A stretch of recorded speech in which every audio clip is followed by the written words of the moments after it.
하던 토마스 형제가 왔습니다. 조철 형제의 동생. 잘 오셨습니다. 아들하고 조카하고 같이 왔답니다. 인사하겠습니다.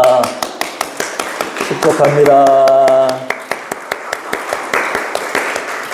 네, 잘 왔습니다. 하나님께서 축복하실 것을 믿습니다. 꼭 선물을 꼭 챙겨주십시오. 우리 오늘 주시는 하나님의 말씀은 마태복음 2장 1절로부터 12절까지의 말씀입니다. 마태복음 2장 1절부터 12절까지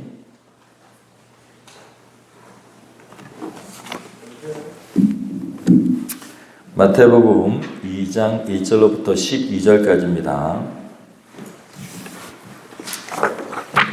모든 개신교회가 같이 쓰고 있는 개역 개정 성경으로 봉독하겠습니다.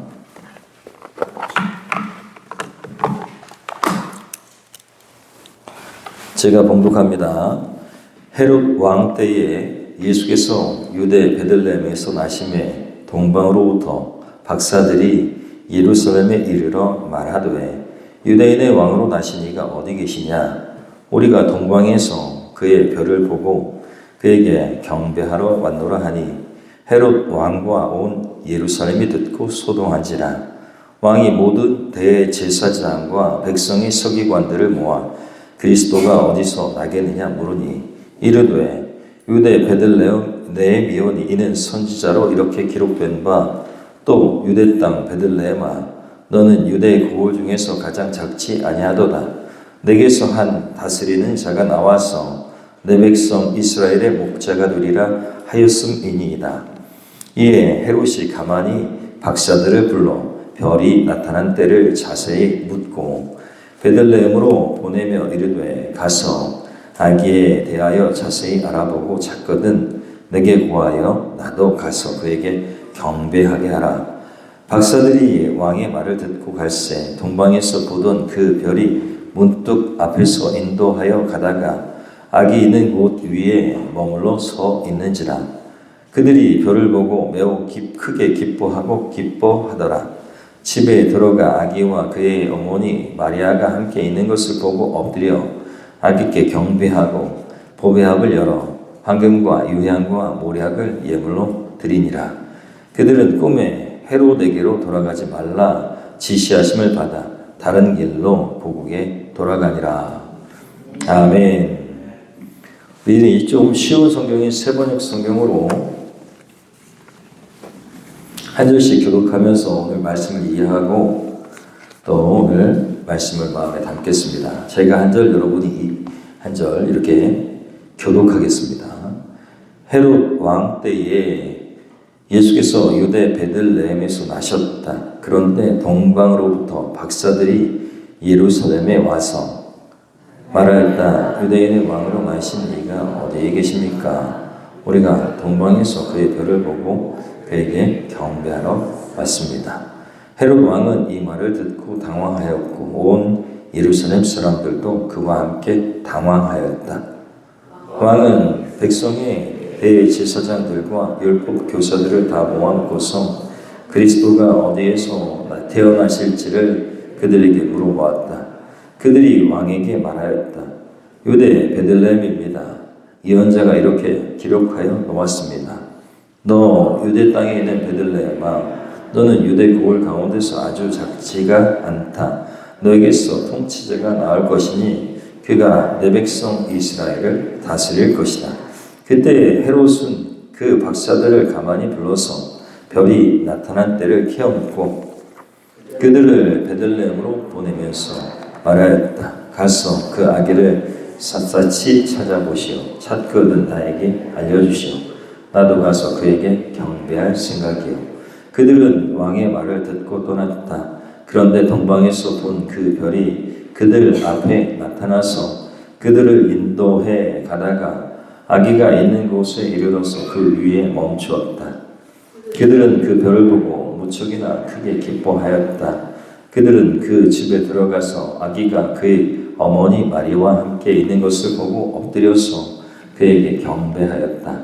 그리고 그들의 보물 상자를 열어서 아기에게 황금과 유향과 모략을 예물로 드렸다. 12절 같이 보겠습니다.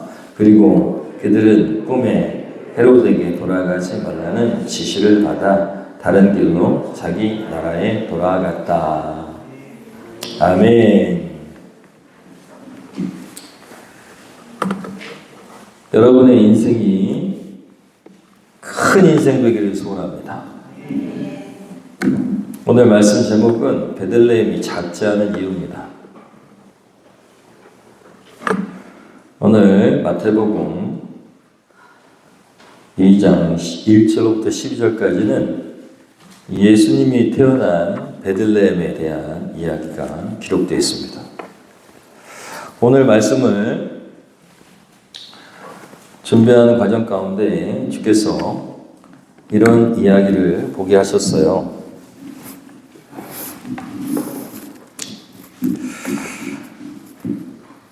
어느 도시에 오래된 시계탑이 있었답니다. 사람들은 그 시계탑을 보며 살았는데, 그런데 그 오래된 시계탑이 고장이 났어요.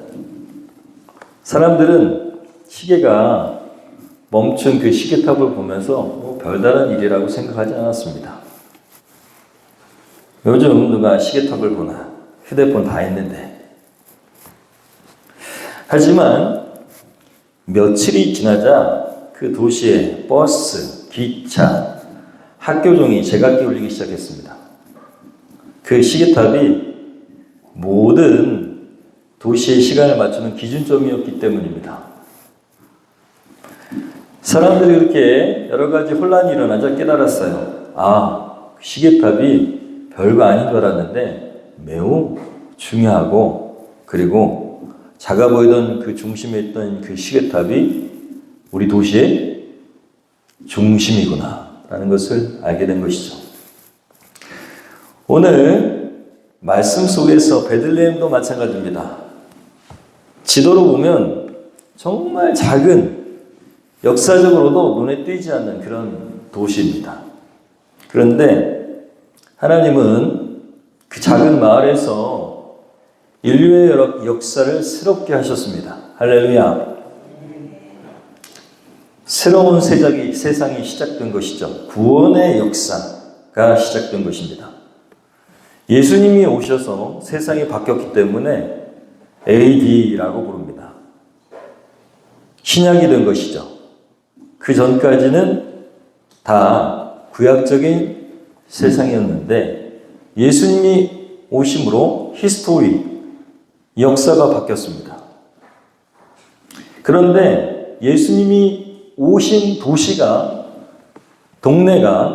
아니죠. 동네가 작은 베들레헴이었다라는 것입니다. 그런데 이 작은 베들레헴이 인류 구원의 중심이 어떻게 되었으며, 또 이 작은 곳이 하나님께서는 작지 않은 곳이라고 얘기합니다. 여러분, 어떻게 베들레헴이 작지만 중심이 된 땅이 될 수 있었을까? 본문은요, 오늘 말씀 1절에 보면 헤롯 왕 때에 예수께서 베들레헴에서 나셨다라는 것으로 시작합니다. 여러분, 베들레헴이 작지 않은 이유는, 중심이 된 이유는 바로 그것이 예수님이, 그리스도가 히브리어로는 메시아, 그리스도는 헬라어고 그리스 말이고 메시아, 구원자라는 뜻의, 왕이라는 뜻의 메시아가 태어난 곳, 예수께서 태어난 곳이기 때문입니다. 사람이 보기에는 아주 작은 보잘것없는 동네였지만 그곳에서 예수님께서 태어났다라는 것입니다. 베들레헴은 떡집이라는 원어의 뜻을 가지고 있습니다. 떡집. 떡집이 뭐 대단한 것도 아니잖아요. 그런데 예수님께서 이 땅에 생명의 떡으로 오셨다라고 말씀하셨어요. 생명의 빵으로 오셨다. 그래서 그 생명의 그 떡을 먹으면 어떻게 돼요? 네, 생명을 얻습니다. 여러분, 우리가 다 이렇게 똑같이 살아있는 것 같지만 언젠가는 다 죽거든요. 그 다음에 어떻게 될까요? 그건 알 수가 없습니다. 그런데 성경은 다음 세상이 있다고 얘기하는데 그 다음 세상에서 영원한 하나님과 같은 신적인 존재의 특성을 가지고 새로 태어난다고 하는데, 그러려면 예수 그리스도를 영접해서 그분을 먹음으로, 우리가 그분을 받아들임으로, 쉽게 얘기하면 그분과 하나가 됨으로 영원한 생명을 얻게 되는 것이죠. 그래서 예수님께서 스스로 나는 세상의 빵이다, 쉽게 하면 떡이다 라고 말씀하셨어요. 그래서 예수님이 태어난 곳이 어디예요? 떡집입니다. 떡집이라고 부르는 베들레헴. 여기는 하찮은 동네입니다. 그런데 역사적으로는 다윗이 태어난 곳이에요. 다윗은 이스라엘의 가장 위대한 왕입니다. 역사적으로 다윗의 고향인 곳에서 예수께서 태어난 것은 의미가 있다는 것이죠. 예수 그리스도의 탄생지입니다. 하나님은 그렇게 계획하셨어요. 여러분, 예수님이 메시아시고 세상의 구원자신데 그분이 태어날 곳이 구약에 예언되어 있었다라는 사실입니다. 미가서에 예언되어 있었다라는 사실이에요. 미가서 5장 2절에 분명하게 예언되어 있습니다.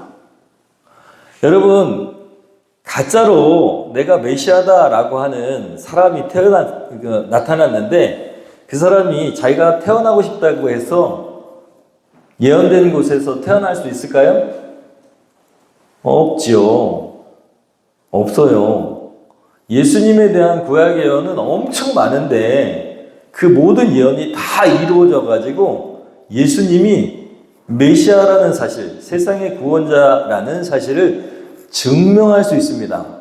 예수님이 오시기 전 400년 전부터 예수님이 어디에서 태어났고 어디에서 어떻게 살다가 어떻게 돌아가실 것인지를 다 예언해 놨다는 거예요. 그러니까 예수 그리스도의 구원자 되시는 사역은 거짓일 수 없다라는 것입니다. 하나님의 계획이라는 거예요.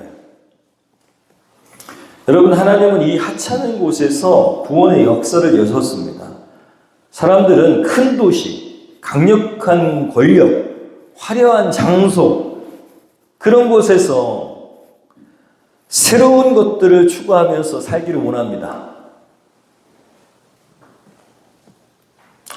그곳에서 자기가 변화되기를 원합니다. 그런데 하나님은 이 작은 것에서부터 시작하셨다는 사실입니다. 사랑하는 여러분, 여러분이 작다고 여기실 때가 있겠지요. 그러나 하나님은 작다고 여길 때, 약할 때, 그때 여러분을 강하게 쓰셔서 하나님의 영광을 드러내십니다.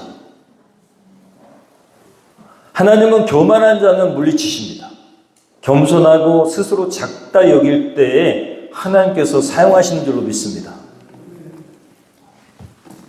베들레헴은 세상을 뒤집는 구속의 씨앗이 뿌려진 자리입니다.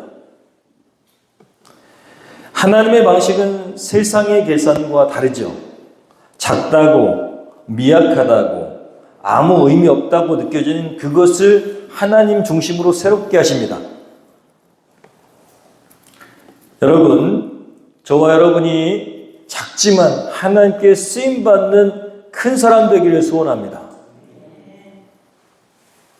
베들레헴이 큰 이유는 뭐냐? 거기에 예수께서 탄생하셨고 예수님을 품고 있기 때문입니다.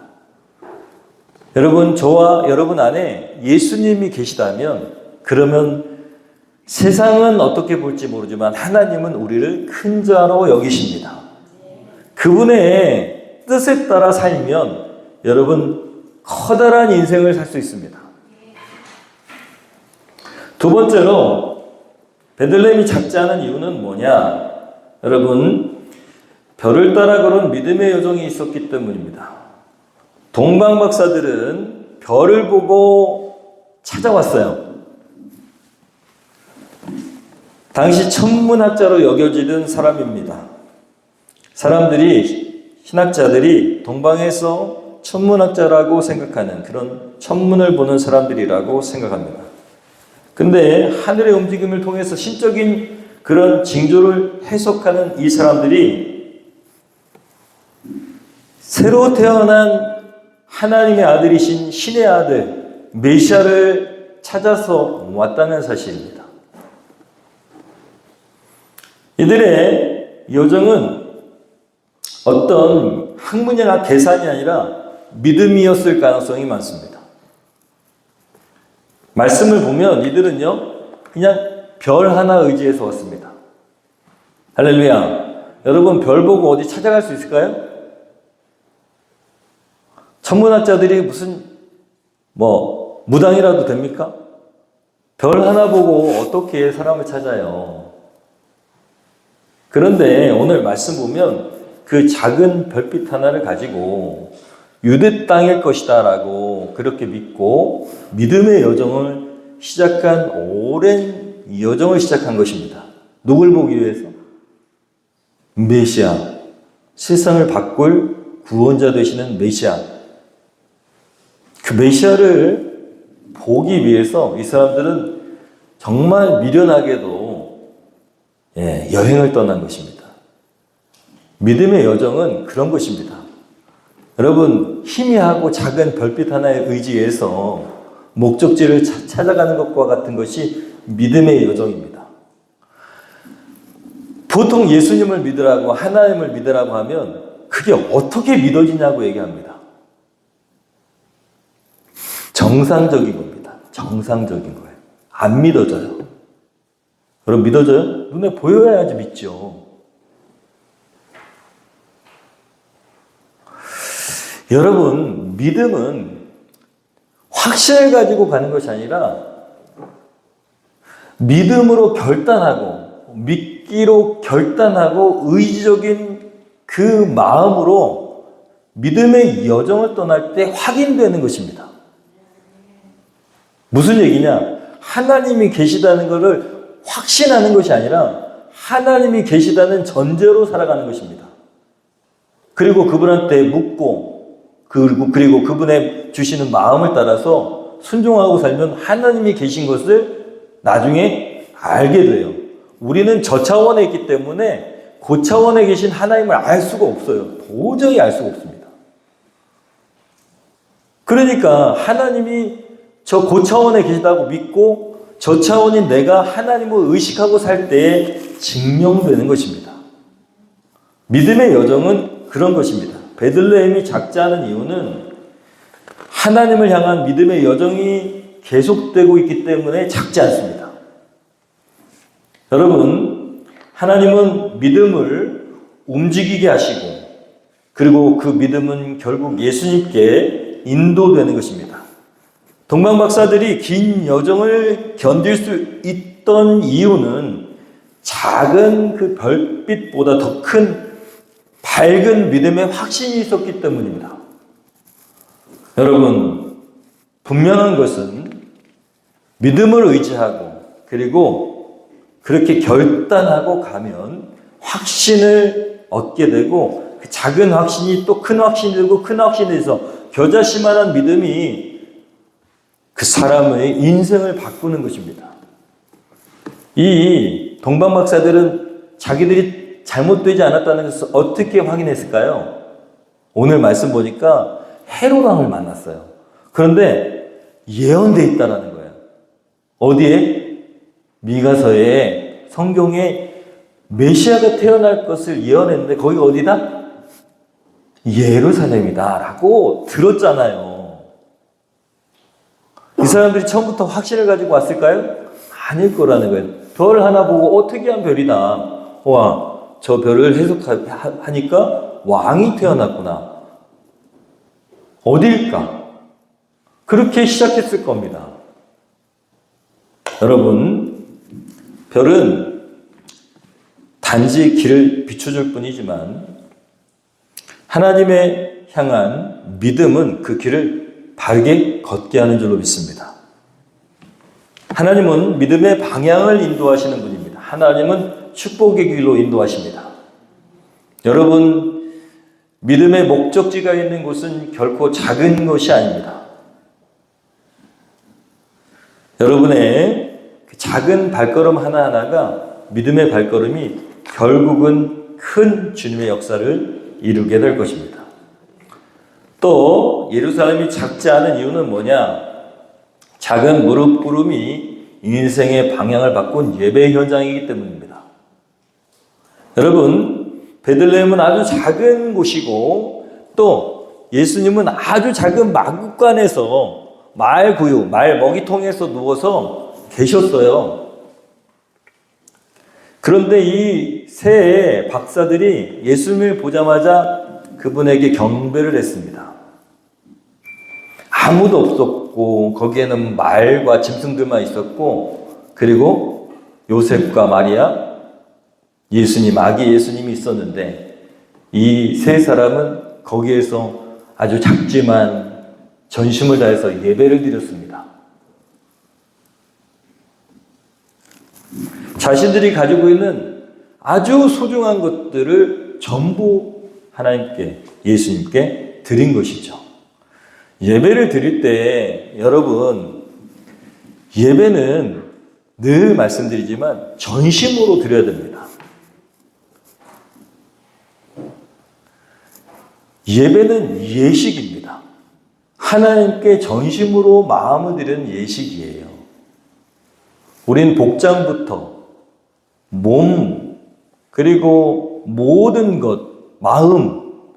여러분, 마음이 쏠려져 있으면 그러면은 겉모습도 다르게 됩니다.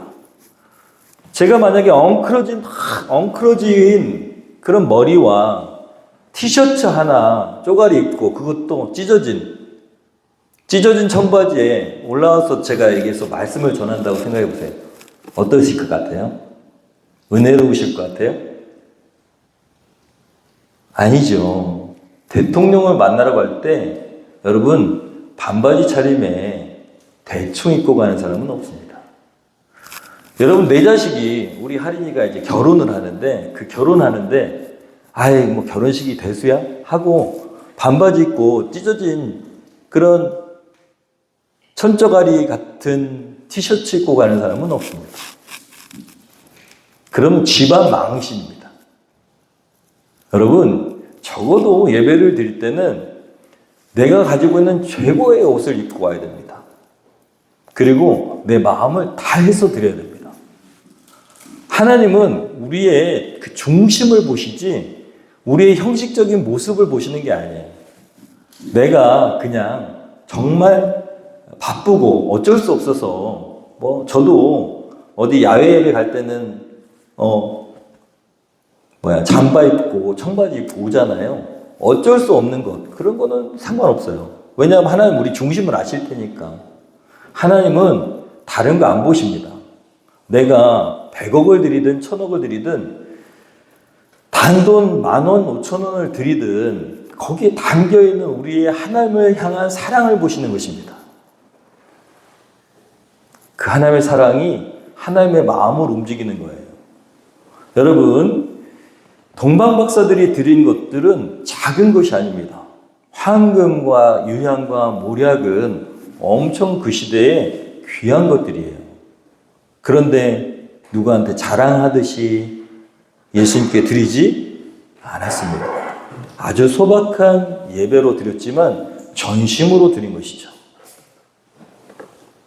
그런데 그렇게 예배를 드리고 나니까 하나님께서 이들에게 꿈에 나타나셨어요. 그래서 왔던 길로 가지 말고 이쪽으로 가라 라고 말씀하셨다는 것이 기록되어 있습니다. 되게 큰 중요한 의미를 갖고 있어요. 여러분, 하나님은 작은 곳에서 드리는 전심의 예배를 아주 기뻐하시고 그리고 그 예배를 통해서 일하시는데 여러분, 그 예배 다음에는 반드시 변화가 있어야 됩니다. 늘 말씀드리지만 예배한 다음에 내 인생에 변화가 없다면 그러면 너무 아깝잖아요, 이 시간이. 다른 사람들은 놀러 가는데 좋은 자연으로 가서 자기를 위해서 마음껏 쓰는데, 그런데 이 귀한 시간에 여기 와서 예배를 드리잖아요. 그러면 예배를 드리고 나면 하나님의 음성을 듣고 하나님의 말씀을 듣고, 다른 사람들은 자기의 그런 어떤 쾌락을 위해서 살아가는데 주일날 예배 드리는 우리만큼은 하나님께서 축복하셔서 인생이 변화되어야 될 거 아닙니까? 할렐루야. 여러분의 인생이 변화되기를 소원합니다. 그러려면 전심으로 예배하고 하나님이 주시는 말씀을 받고 그리고 변화되어야 됩니다. 하나님께서는 이 3명의 동방박사들에게 나타나 주셨어요. 그리고 말씀하십니다. 다른 길로 가라. 우리에게 오늘 주시는 의미가 있는 것이죠. 예배하면 그러면 길이 달라져야 됩니다. 예루살렘이 작지 않은 이유, 그 마국간이 작지 않은 이유는 거기서 예배한 사람들의 인생이 변화됐다는 거예요. 길이 바뀌었다는 것입니다. 하나님이 제시하는 길을 이 사람들이 경험하게 됐다는 거예요. 지금까지는 자기 발로 왔죠.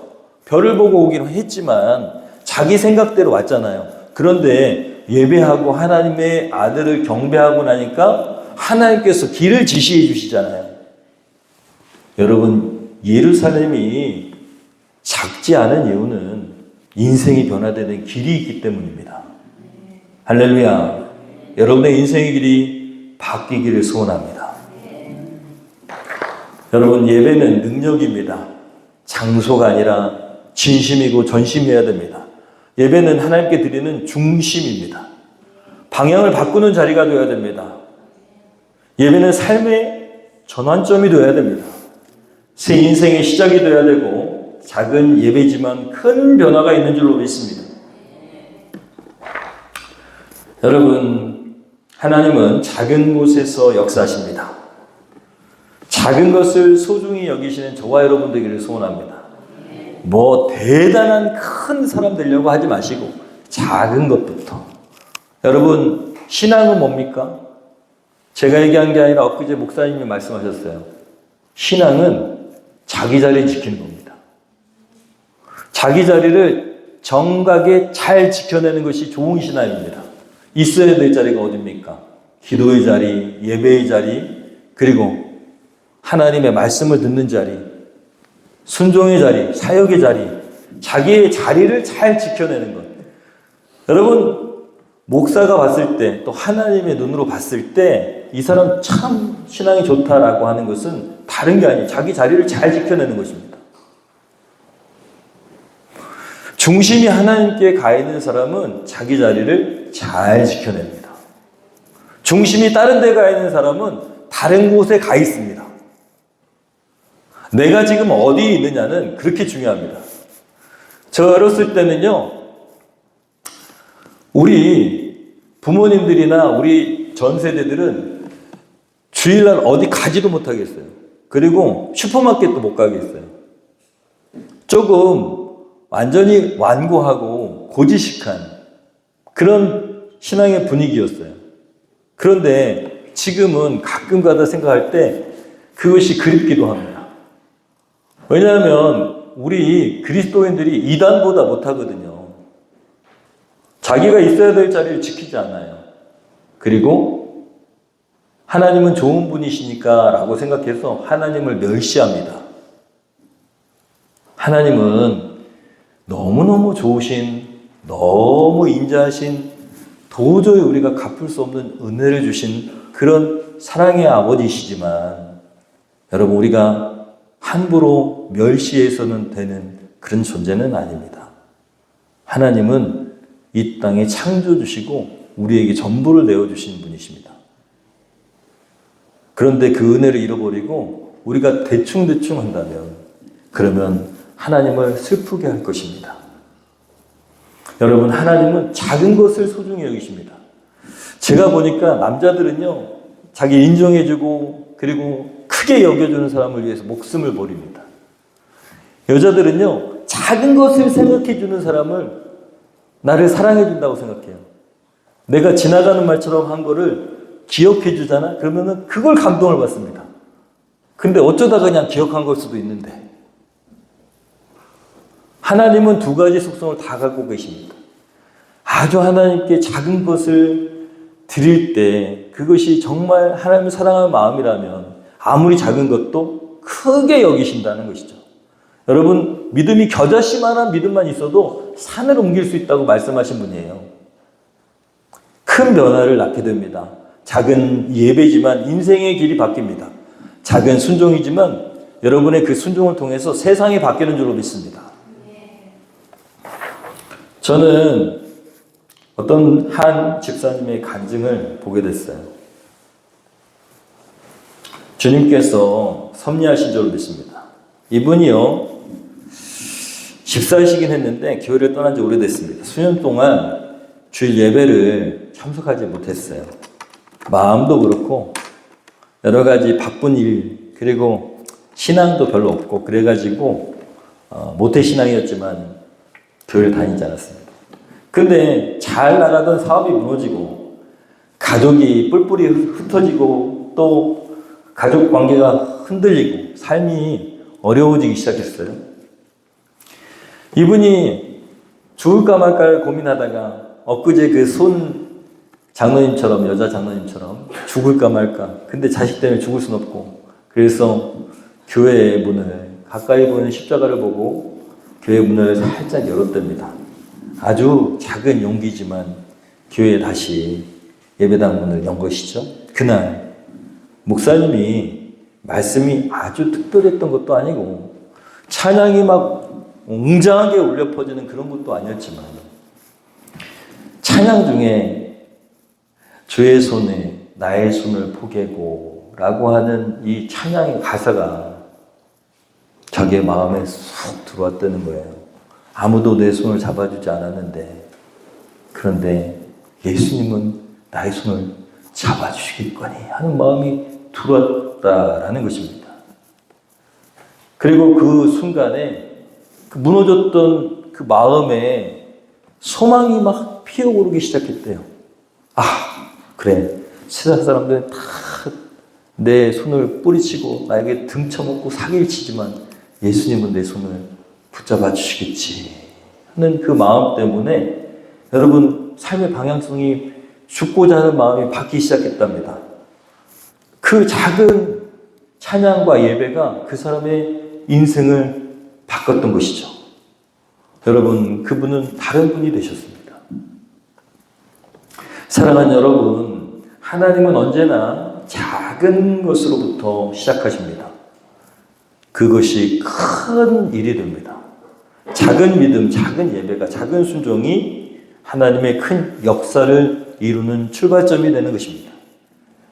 베들레헴이 작지 않았던 이유는 그곳에 아주 작은 마구간이 있었고 보잘것없고 도시도 아니고 사람들이 뭐 거기 가면 뭐 배울 게 있다, 거기로 가야 된다, 미국으로 가야 된다, 유럽으로 가야 된다라고 하는 그런 대도시가 아닙니다.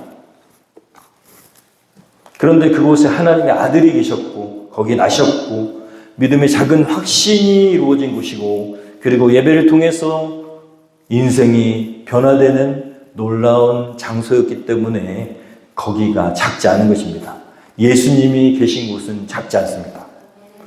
여러분의 체구가 작고 보잘것없는 그런 존재이고 그리고 세상적으로는 누구도 알아주지 않아도 여러분 안에 예수님이 계시다면 큰 사람입니다.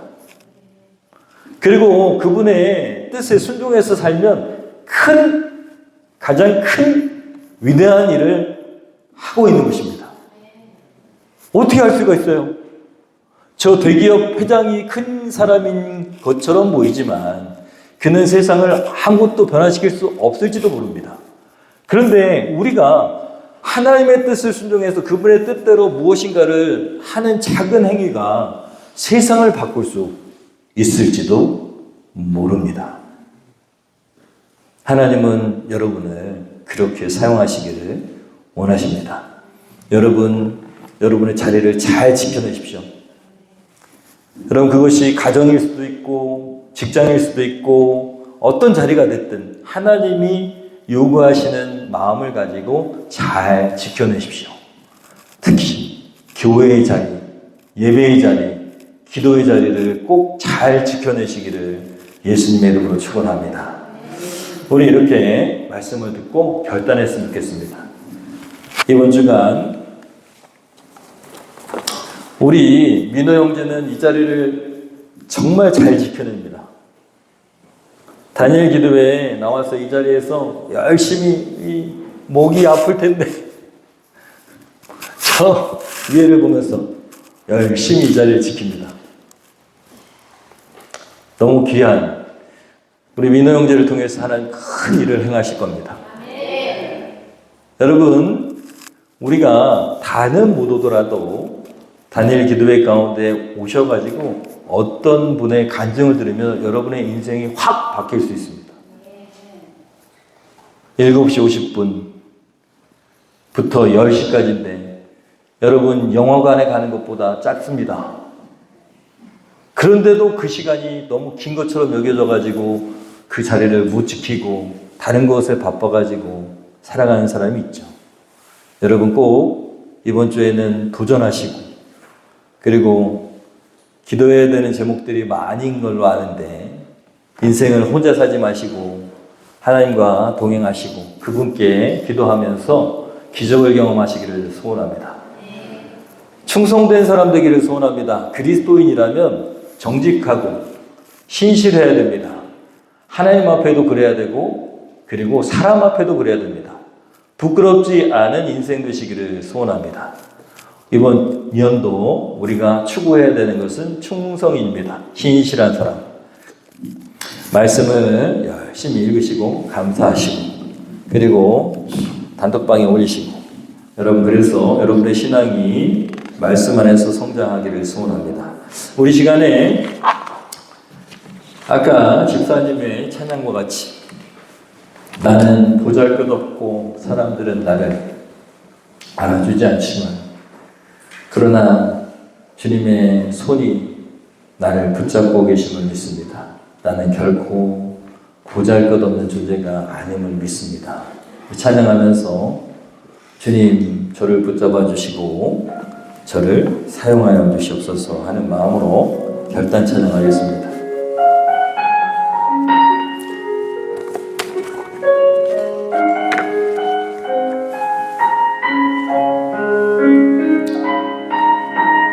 주보혈 날 정결케 하고 주보혈 날 정결케 하고 주보혈 날 자유케 하리 주 앞에 나 예배하는 이 시간 나의 모든 것을 주께 드리네 주의 손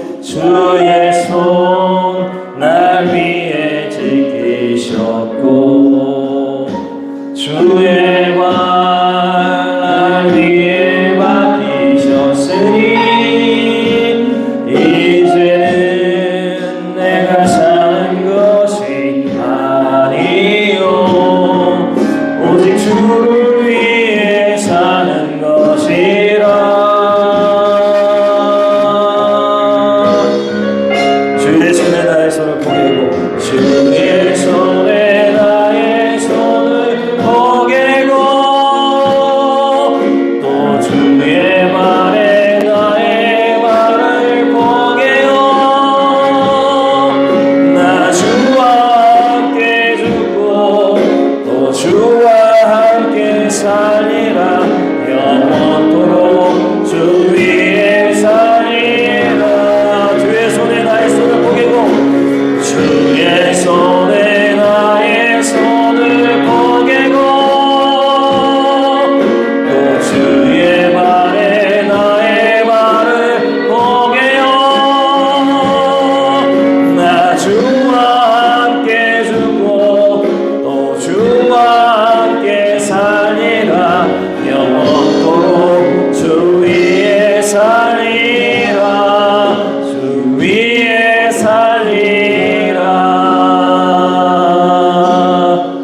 우리 조용히 눈을 감고 하나님 큰 꿈을 꾸고 또 그것 때문에 때로는 절망합니다. 하나님, 내 큰 꿈,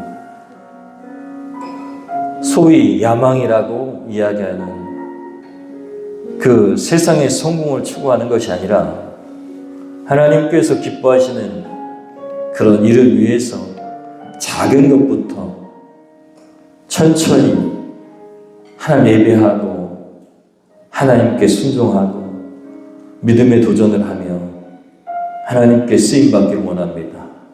어차피 죽으면 끝인 인생인데 다음 세상에서 하나님을 만났을 때 하나님께서 잘했다, 정말 잘했다 얘야 라고 말씀하실 수 있는 그 일, 비록 하나님 세상은 알아주지 않아도 하나님은 기뻐하실 그 일부터 시작할 수 있는 자리를 지켜내는 인생, 또 말씀을 읽으며 살아가는 인생, 다른 사람을 이롭게 하는 그런 섬김의 인생 될 수 있도록 하나님 결단합니다. 이번 주 누구에게 어떻게 섬기기를 원하시고 무엇을 하길 원하십니까? 또 하나님, 제가 어려운 피곤한 몸이지만 화요일, 수요일 혹은 목요일 기도의 자리를 지켜내겠습니다. 구체적으로 이 시간 결단하시면서 기도하는 저와 여러분 되기를 소원합니다. 기도하겠습니다.